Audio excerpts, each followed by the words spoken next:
मेरा आज SBI PO का एग्ज़ाम था 19 दिसंबर शिफ्ट 2 में। और गाइस मुझको ये अभी तक की सबसे टफ़ शिफ्ट लगी है। मतलब मैंने एनालिसिस में देखा था तो लोग अच्छे अच्छे बना के आ रहे थे, लेकिन इसमें पोल जो लोग कराते हैं उसमें मोस्टली लोगों ने मतलब आप समझ लीजिए कि 20 के ऊपर 20% से प्लस लोगों ने जो है 50 to 60 के बीच में अटैम्प्ट कर रखे थे।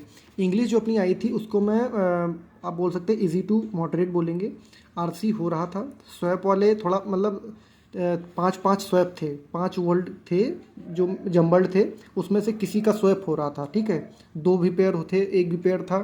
तो ये काफ़ी डिफ़िकल्ट हो रहे थे, टाइम टेकिंग थे, डिफ़िकल्ट नहीं थे, टाइम टेकिंग थे। एरर मैंने बनाई रही। पैरा जम्बल भी थोड़ा कंफ्यूजिंग था। फिलर्स जो थे वो बन रहे थे। तो इंग्लिश आप समझ सकते हैं कि इजी टू मॉडरेट के बीच में मैं इसको रेट करूँगा। अब बात करते हैं क्वांट। गाइस ये सबसे टफ था। क्वांट में मैंने सबसे पहले अप्रॉक्सीमेशन बनाए, बन गए। मिसिंग नंबर बनाई, जो मेरी मिसिंग नंबर 5 में शायद 3 ही बनी, 2 नहीं बनी। 2 ऐसी नहीं बनी कि फंस गई वो, मतलब उनका मैंने लॉजिक ही डिकोड नहीं कर पा रहा था।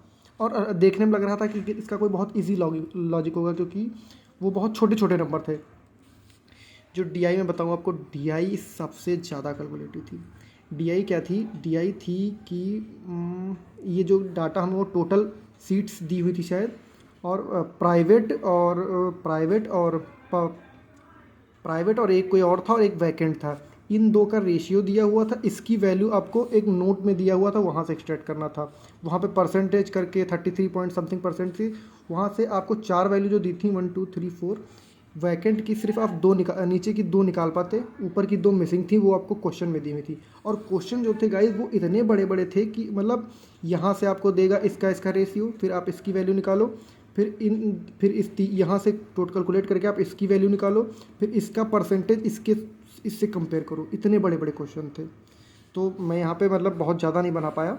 अर्थमेटिक जो थे गाइज, मतलब मैंने उसमें 2-3 किए, मेरे वहाँ तक पहुँच पाया तो वो ईजी लगे मुझे, तो मेरे वो बन गए थे। बाकी मैंने सोचा था अर्थमेटिक लास्ट पे करूँगा, लेकिन वहाँ पर मैं पहुँचा नहीं सही से, टाइम बचा नहीं था, क्वेश्चन यहाँ से हो नहीं रहे थे, तो मैं अर्थमेटिक पे स्विच कर गया था।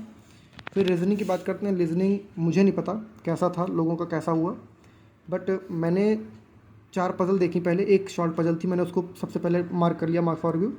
ये 4 पज़ल थी, इसमें मैं सबसे स्विच करते गया। मैंने जो लास्ट में पज़ल आई 31 से जो 35 के बीच में आती थी, मैंने उसे उठाया। शायद 7 लोग बैठे हुए थे, उसमें पॉसिबिलिटी 2 बन रही थी। उसमें पॉसिबिलिटी लास्ट में P जो था वो नॉर्थ देखना था, उसमें एलिमिनेट नहीं हो रही थी जो 2 पॉसिबिलिटी बन रही थी।